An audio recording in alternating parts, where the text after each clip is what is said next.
So want to kind of just get straight into it, if you don't mind sharing any thoughts you may have about Workaholic, but specifically what's at least one thing we could do to kind of make a step, or sorry, what's one sign that we may be a workaholic? Yeah. I mean, first off, thank you for having me in the first place. Like, I'm deeply honored. And I'm also saying this, by the way, as someone who is like still a recovering workaholic. Yeah. Like, I'm not speaking from a place of total success and victory. And the thing that I realized in my own life and ministry is that alcoholics get treatment, but workaholics get applause. Yeah. So, like, to your point, it's hard to speak to a thing that is usually lined with cheerleaders. Man, yeah. So in my own life, I was like, all right, well, that's the thing I keep getting accolades for.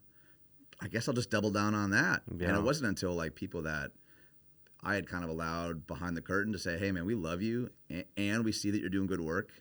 It really feels like you're going at a pace that is not sustainable. And that was hard because at the same time at work, people are saying, can we get more? Can you do more? And that's just sort of my bent, is to keep saying, yes, there was so much applause and accolades. So like the workaholism thing for me, for a long time felt kitschy. I was like, oh, that's for people that don't have the capacity that I do, or the drive, or, we come up with excuses for it. But like, I mean, even the yoke passage, it's not that like the burden is not there or that there isn't work to do. There is still work to be done. It's different though when you're yoked to Jesus. That is the piece that took me way too long to realize. I was just running at a pace and at a clip that was not honoring to me or to God. So for me, like, if you want to talk about ways to identify, the first one that I discovered in my own life was just an inability to disconnect. And especially in ministry, no one was really challenging me to. But I wrote this down a couple years ago. It was, what you cannot rest from, you are a slave to. Whether that's good, bad, or ugly, that's not just for addictions and sins. Yeah. Sometimes like realizing like, man, I cannot unplug from that. I cannot I'm always thinking about it. I'm always achieving. I'm always striving toward it. And that was a bit of a wake up call for me. I think what is typically surprising to people is that when I was at my worst, I was also Sabbathing the best. So before I was at your worst. Yes. And you're Sabbathing your best. Here's what I mean by that. So I was unmarried. Became a lead pastor way sooner than I should have. And like, I came online to Sabbath pretty early on. And I think, the professors in my undergrad, like, they really instilled this in us as soon to be young pastors. So I would take 24 hours every week, like clockwork. And I would, back when you could take, batteries out of your phone or computer, I was unreachable. It's pretty unusual though. That's awesome. Yeah, and it was, and I was even getting applause for that. Like, oh man, I love your commitment to Sabbath. And it was, I'll never forget the day. It was a really dear friend of mine with like a really like gentle spirit. And he said, man, I love how serious you take the Sabbath and how diligent you are with that. But I'm watching you the other 6 days of the week and you're killing yourself, man. And then he asked, is that what Sabbath is actually about? Which, of course, like, I knew the answer to that. Carey Nieuwhof says, time off won't heal you if the problem is how you spend time on. And he's like, hey, he gave accolades for this. He's like, that's good. Remain committed to that. But I'm watching you the other 6 days of the week, though, and that does not seem like a rhythm or a pace that is honoring God or you. Yeah. You do. I mean, it's so rare though to be young and to prioritize it to that level. Yeah. And God has like a knack, I feel like, sometimes in taking even bad obedience or off obedience and still redeeming it. When you did adjust to redeeming maybe how you Sabbath, were there great foundations that at least you had there? With every passing year, I've come to realize how much of a recovering legalist I am. I'll do the thing and I'm going to do it better than anybody, whether it's healthy or not. And I think anyone that maybe grew up with some of that legalism bent has to unlearn some of the, like, yeah, man, you're in the Word, but you're reading it for speed, not to actually sit in the presence of God. So for me, it was like, I didn't know anybody else that was really Sabbathing, and it was leading, honestly, to more pride. I was kind of patting myself on the back, like, well, yeah, you're the Sabbath guy, like you get it. And I was using that to justify an imbalance everywhere else. And so I had to kind of pull back the curtain a little bit and say, hey, what's the thing behind the thing? What is the heart posture? Yeah. Are you committing yourself to this so that externally as an Enneagram 3 you appear like you're healthier, more balanced than you actually were? And of course the answer to that was yes, which led to a whole other rabbit trail of questions that were really revealing, really painful. But I'm glad it happened then, because I think it did set me up for the decades that follow a lot better. It's good. So inability to disconnect. Yep. You said, if you can't rest from it, you're enslaved to it. Yep. What would you say is a second sign that you may be a workaholic? Again, I'm pointing all these at myself, by the way, just to make that really, really clear. I would say like a lack of interests or hobbies outside of like the thing you're doing. That's good, man. You know what I mean? I feel like it's actually really popular right now to say like tunnel obsession or you don't belong in this market. And I'm like, the Gary V mantra. Yeah, I didn't want to say names, but that's really, really common right now. And I definitely teeter on obsessive. I want to hone my craft. I want to always be improving. I want to always be learning. Well, we were just chatting about this at lunch. It's why it's so hard for me to read fiction, because there's so much there's so much theology or leadership that I could be learning. Like, man, can I even? It's embarrassed to even say it this way, man. But sometimes reading fiction feels like a waste of time. And it struck me how, like, in a culture where we talk about work ethic but never rest ethic, right? Like we have language and libraries of books that talk about like a good work ethic.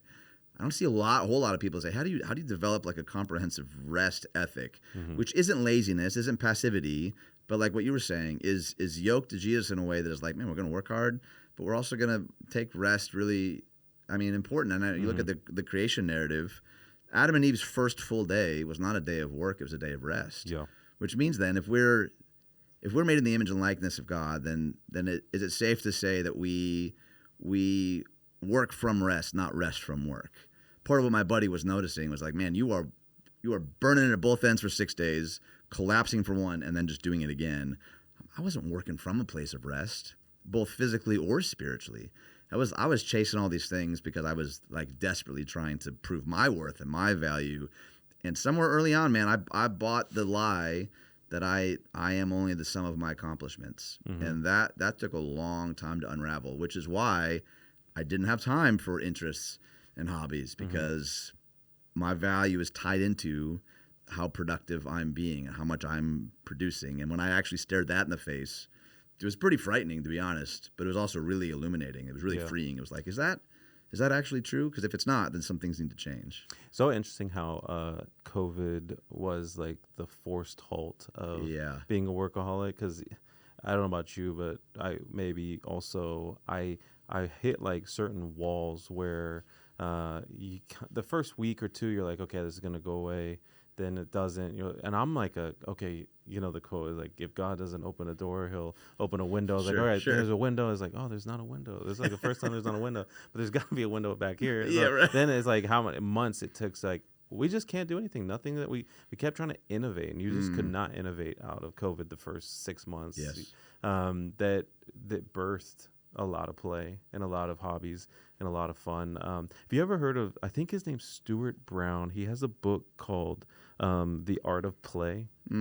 Yeah, I just found out about him 2 years ago, but he kind of has like play profiles, 8 different play profiles. So one is the joker. It's the people that like they find play in silliness and goofing around, doing fun. Maybe it's comedy shows. Or the kinesthete is someone who likes to do like triathlons or like run or do like push themselves, the mud running or whatever it may be.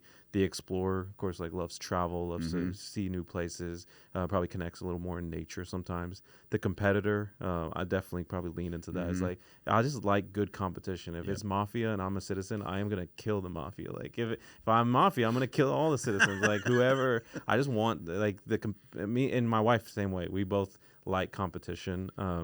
The director loves to instigate and organize events, activities, and groups, kind of a convener. I would also say I'd probably lean into, I like creating experiences for people. There's the collector. They like maybe collecting cards or tools or instruments, or just like they're almost like a maven or collector of things.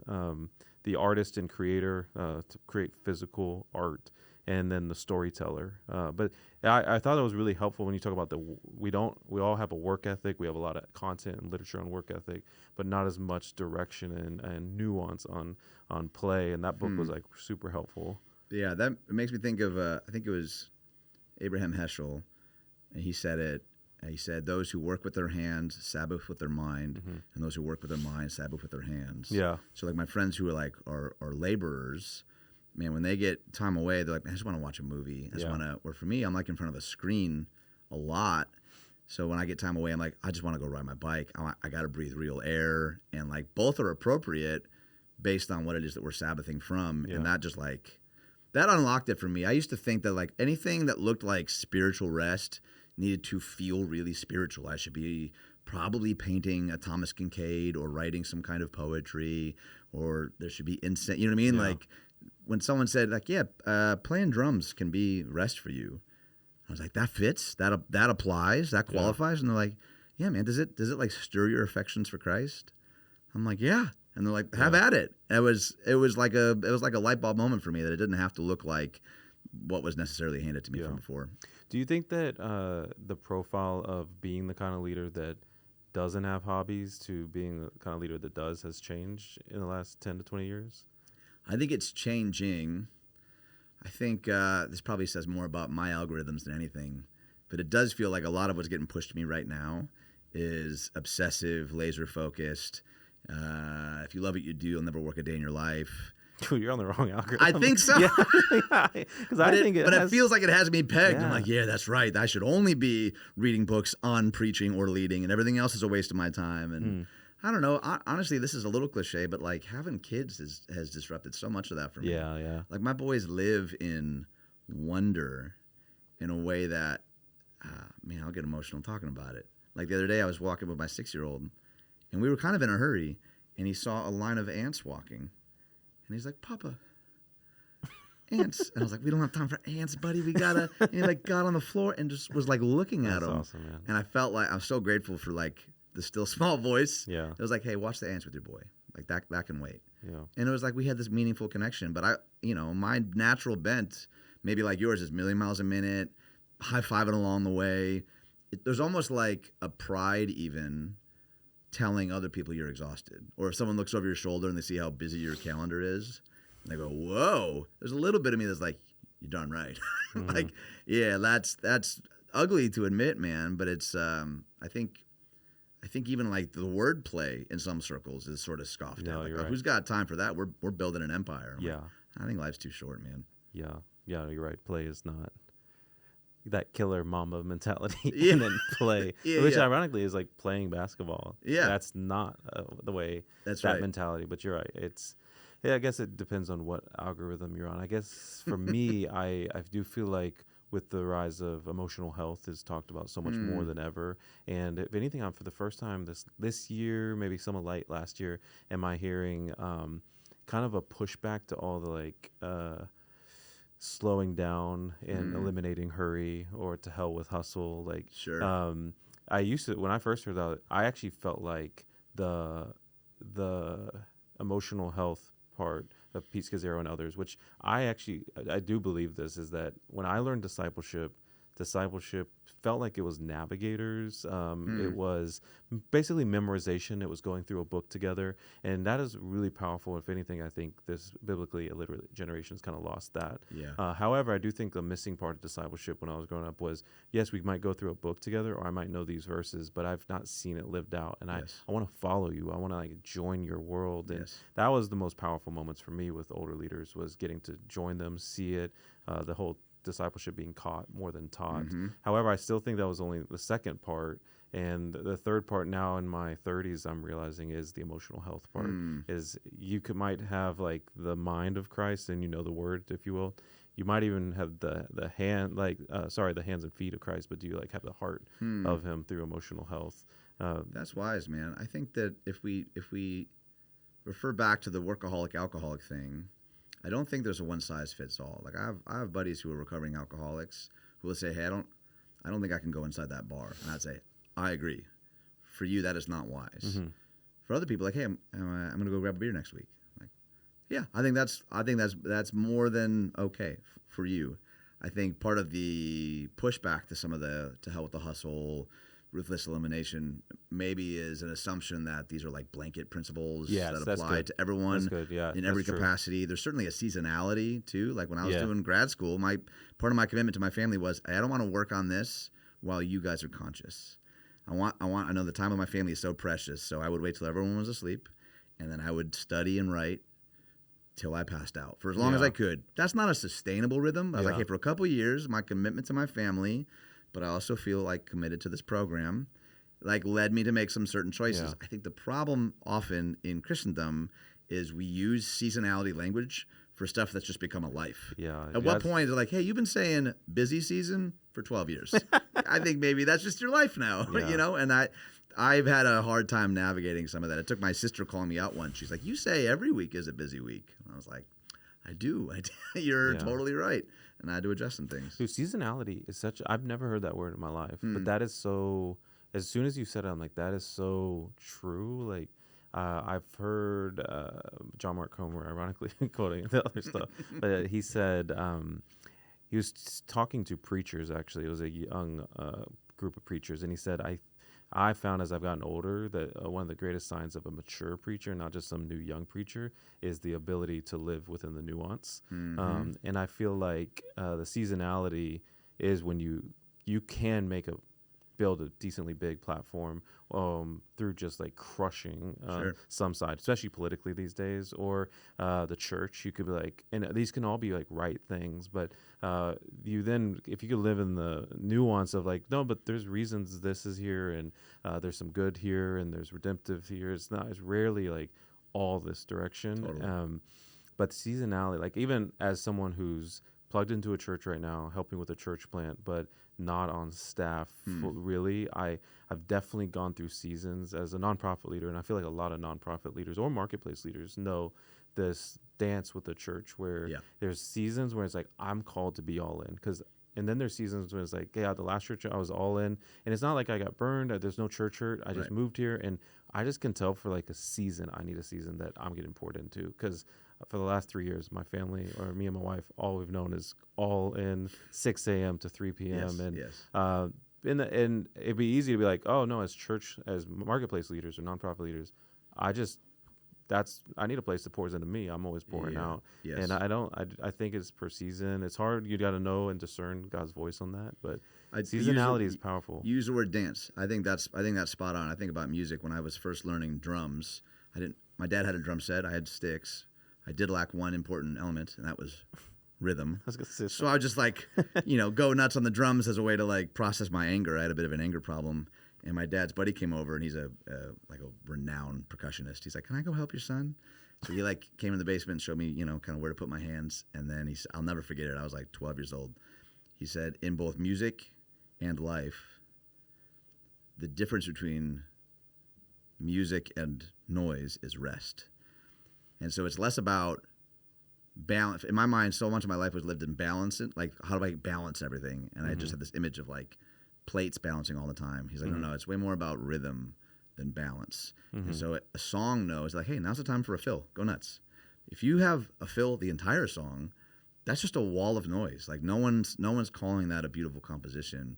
And in the same way, like in my life, like, yeah, now's the time to sprint. Yep, this is a season for you to be going after it hard. But if you do that forever, like if you don't take a break, eventually you just break. And I think, unfortunately, a lot of us have had to experience the collapse into a wall before we were like, I think this seasonality thing might be leading me to embrace rest a little more than I have. Yeah. Let's get into the next one. What is another sign that you are a workaholic?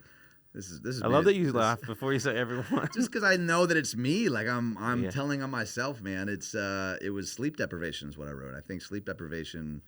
I'm a classic. I'll sleep when I'm dead. Yeah. Even as I'm seeing my calendar shift around, if something unexpected happens, my first instinct always is, I guess I'm sleeping less tonight. And I don't know quite where that came from, but I had this thought a couple years ago, and I've come back to it a few times, that if busyness is your drug, rest will feel like stress. And I realized that in the moments when I was trying to do the hard, diligent thing to pull back when I thought I should, it didn't feel restorative. It like increased my anxiety because I should be doing something else. And it was like, oh, I think you might be addicted to the high of like always achieving, always accomplishing, of like, oh, I pulled that one off, or you know what I mean? Like that busyness had become a sort of drug for me. And so like with any drug, there's withdrawals when you make a conscious choice to step away from it. And I felt like in the middle of that, the Lord was saying, I have not created you for a life you don't have time for. Like you keep making excuses, particularly for this like kingdom work, for why you can't be sleeping and you can't be making time for these friendships and you can't be pursuing like healthy boundaries with your kids. And you say that you're doing it for my sake. It feels like the rebuke of Revelation 2, right? Hey, I see all the good things you're doing. Yeah. I do hold this against you, though. You've left your first love. God seems to take it very seriously when we do things for him but not with him, which goes back to the yoke. I think when we're yoked to Jesus, man, look at Jesus. Of all the people who are entitled to a Messiah complex, Jesus doesn't seem to have one. You know what I mean? Like, he's the one person that had every right to, and he's regularly, the text tells us that there were still sick people. They were still clamoring for his attention. Please stay another day. And he's like, no, man, I gotta go. I gotta go be present with the Father. There's a feeling that I need to pay attention to. And I'm like, if Jesus needs that, who am I to think that I'm the exception to that? Gosh, let's just cry. Dang, that's good, man. Jesus clearly could have a Messiah complex. Yeah. It didn't really. One of the most interruptible people ever. Like, you're almost to it, like, God, what was your strategy? It was almost like wake up and be interrupted. The whole, like, that's all his stories. Totally. I'm trying to think, like, how many things did he set up? So many of the stories are him on the way to something. Yes. Someone interrupts. You talk about the ants. And stopping. Like, he loved that stuff. Totally. And more than half of the miracles that we celebrate and we make flannel graphs about were interruptions to the agenda for the day. So I'm peeking at the next one. I think it's a great cue into what is the fourth sign you're a workaholic? Fourth one, again, for me, was a lack of deep friendships. Mm-hmm. What's tricky, particularly, I think, for people in ministry or if they are adept at building a platform, is we can get pretty good at shallow friendships in a way that maybe no one will call us on. But the lack of deep friendships became like a cavern for me. And I began to discover, like, in the New Testament, there are 59 one another's. And I remember, like, reading those thinking, okay, we were clearly not built for isolation. John Wesley says, the Bible knows nothing of solitary religion. Eugene Peterson says something like, I am not myself by myself. Mm-hmm. And again, I just always thought, yeah, but I'm probably the exception, though. As long as I'm about the good work that I feel like the Lord has laid on my heart. And again, the thing beneath the thing was a fear of vulnerability, a fear of actually having to confess, why are you always saying yes to these things? And why are you not making time for this? And why are you not prioritizing what I think you need to be prioritizing? It was like, I learned the hard way that community, like gospel community, is way more forged than found. I think we probably see this in churches where people are like, I tried a small group, wasn't for me, so I hopped to a different one. That wasn't for me either. And I'm like, oh, you're not, I don't think you just find them. You gotta forge it, and that takes work, and that takes effort. And the truth is, a lot of us are way more comfortable putting a lot of brain and physical energy into work strategy than we are relationships. But this is Orthodox 101. If God is Himself Father, Son, Spirit, if He is Himself relationship, and we are made in the image and likeness of a God who is relationship, who are we to think that we can thrive apart from relationship? It's so simple, but it's so easy to miss in like a hyper siloed individual. I mean, even look at how I was reading a book on in urban areas over the course of the last 100 years, how we moved as a people from the front stoop to the back porch. Where there was a time in culture where we'd come home from work and then we'd drink tea and chat with our neighbors. Now we drive into our garages, we close the door, we have our privacy fences and our own separate grills. Like we literally created infrastructures where isolation is glorified. And I think the biblical community of koinonia, of like true fellowship, so much of Jesus' ministry happens at the table, like looking people, like having meaningful connections and relationships. And that is slow. I think the kingdom of God is way more crock pot than microwave. And that I'm not proud of this, but that frustrates me so much sometimes because I like fast results, and friendships, real friendships, they take time, they take energy. And when I was at my worst, I was just not making time for it because I didn't feel like I had any more in the tank. I think as someone who's always been a member of a church, but not like on staff at a church, because I personally feel like, Ian, especially senior pastors, you guys get to cheat on your small groups.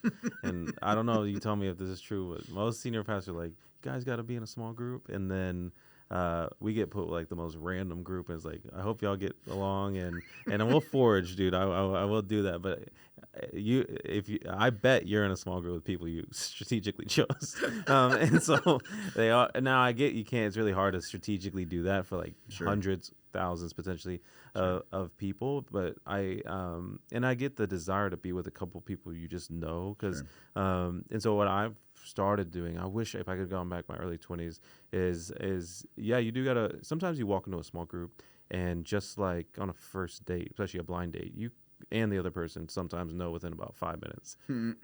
You're nice, let's hang out today, but this is not it. And you can do the same thing with a small group, and that's fine. But one thing I started doing that has been really helpful is forging my own small groups. Like, I do think the church can provide a net. If you don't have community, especially if you're new to the church or new to the city, then they are doing some work as much as we can at a mass scale to try to provide community. But if you know a handful of people that you already have some rhythms with, some chemistry with, some connection with, I've started to encourage young leaders, like, don't wait for it to come to you. Just like you shouldn't wait for accountability to come to you. That's right. Open up, and I promise the more you open up to, like, I'm wanting some accountability, I wanted to walk with some other people, they're probably also wanting that as well. Yes. And it's formed some really, those are my favorite groups I've been in since I started being the initiator instead of just complaining that I'm not in a group that's worked for me. And it's okay to admit that it can feel awkward. It's like dating. Like it's so strange, especially I think for young adults, because in high school and college you have cliques and groups and clubs, and all of a sudden you're 23 and you're like, okay, I see other 23-year-olds. How do you just walk up and say, will you be my friend? Yeah, it's harder. That's like how a sociopath talks. Like, that's such a weird thing to do. But we had a guy a couple Sundays ago, he came up to me on a Sunday in the lobby, and he's like, hey, I'm not a Christian. I was like, oh, all right, cool, man. Nice to meet you. And he goes, but I'm new to town, and I know that I desperately need people, and y'all seem normal. Can I keep coming back? And I was like, bro, what an opportunity for the church. I'm like, the bar, just be normal. Yeah. That alone, he's so hungry for. He's like, I don't believe this Jesus, Bible, church thing. I know that if I'm left to my own devices, I go to bad places. And I think, okay, that's an opportunity for the church, I think. Okay, close us out with the fifth one. And if you can, maybe recap some of the last ones.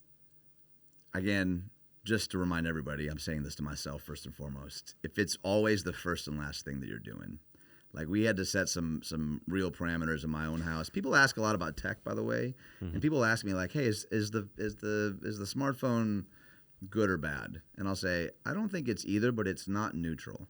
It is a formation device, and if our phone is the first thing we reach for in the morning and the last thing we look at night, that's forming us in some way, shape, or form. Yeah. And I was realizing what it was doing to my soul.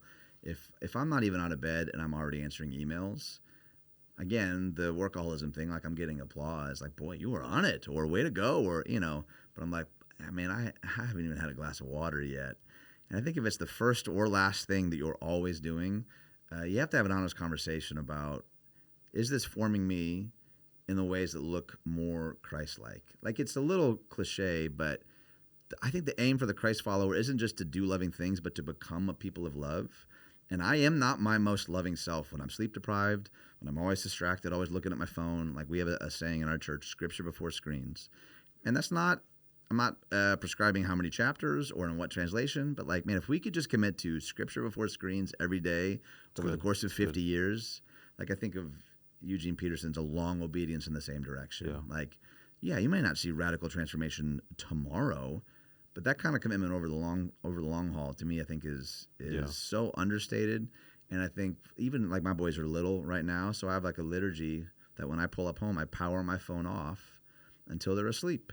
And it's honestly not that long, but I don't want my kids to hear the sound of my voice but not see the whites of my eyes. And thankfully, they're still young enough that, like, the times that I've, gotten caught doing it, my oldest will climb up on a chair and he grabs my face and says, "Papa, look at me." Now, I know eventually he's going to stop doing that, but I'm so grateful that he does, because it's like, you're totally right. My brain is somewhere else. And we've all had coffee with someone like that, where they're physically with you, but their brain is a million miles away. And I think the question that I would encourage people to ask is a question that a mentor asked me like 20 years ago. And he didn't even answer it for me. He says, does your pace of life look like that of someone who actually wants to hear from God? And I knew the answer to that. He's like, I'm not telling you what to adjust or how to change it. I'm not even going to answer it for you. But would you say that your pace of life looks like that of someone who actually wants to hear from God? Hudson Taylor said, don't have your concert first and then tune your instrument. And I realized, man, that's what I was doing. I was jumping on a bed and I was going a million miles a minute. And then hopefully, if I had time sometime throughout the day, say a quick prayer, get a couple verses in. He's like, don't have your concert first and then tune your instrument. Like, begin first with the word and with prayer, and like get your heart attuned to God, and that will frame the choices that you make throughout the day. And that one simple tweak has just been so helpful for me. Yeah. So back to the ruthless elimination of everything. Yeah, really. Yeah. I mean, there's a reason that title works. I think of, because you said scriptures over screens, and Jesus even did scriptures over people, which sounds anti-Jesus, because so we even talked about how interruptible he was. But the story of him early in the morning, even the disciples don't know where he is, and they have to go find him. Right. And there's the line that one of the disciples says to him is, Jesus, we've been looking everywhere for you. And he says, everyone is looking for you.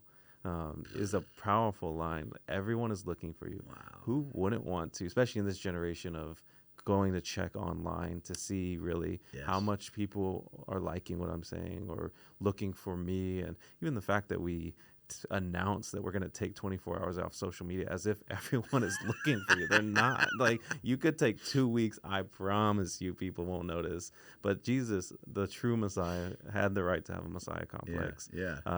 Got away, and his disciples even are wondering, like, hey, everyone literally is looking for you, and he's putting time with the Father first.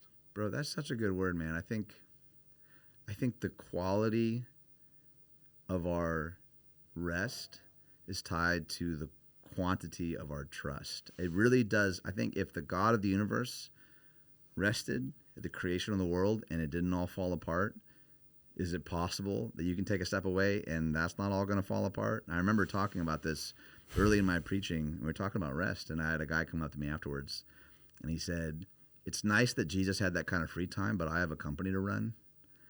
And I was like, bro, I think you're saying the quiet part out loud right now. Like, this is, if you sincerely think that what you're doing is more important than what Jesus was doing, then you might need to recalibrate some things. But I've come back to that conversation a lot, because that's honestly what a lot of us end up doing when we pursue workaholism. Yeah, right? What he said out loud is how we may vehemently disagree mentally, but functionally live into. That's right.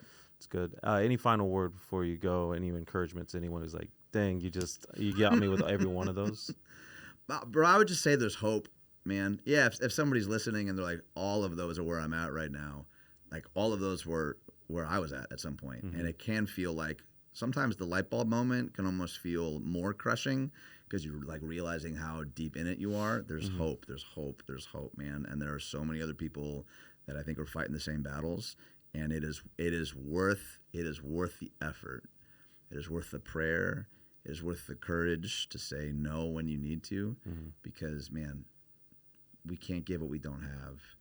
And if we're not prioritizing the way that Jesus invites us to these unforced rhythms of grace, you know what Dallas Willard calls like surrendering the outcomes. Like, be diligent, work hard, work with all your might in whatever field, domain like the Lord has gifted you. And then, because we're not the God of the universe, we get to surrender the outcomes and say, all right, Lord, I made that post, I preached that sermon, I wrote that book, whatever it is, I'm surrendering the outcomes. And I think that is such a place of freedom that I just hope and pray for everybody.